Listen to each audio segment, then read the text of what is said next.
Your iPhone is tracking and listening to you right now. Turn it off now.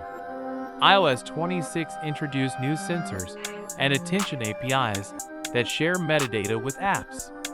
That includes precise location, microphone triggers, and nearby device signals. We'll show 3 key toggles to stop tracking and prevent audio monitoring. Start by opening Settings, then tap Privacy and Security. Follow closely. Watch the UI as we toggle each setting step by step. Captions will guide you. Inside Privacy and Security, select Sensors and Data or Sensors and Location.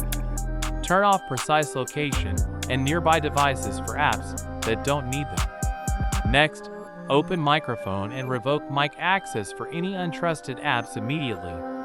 Then go into Location Services and set sensitive apps to while using or never. Head to Analytics and Improvements and switch off data sharing and audio analysis options. Now pause and check every setting. Your privacy depends on these toggles. Act now.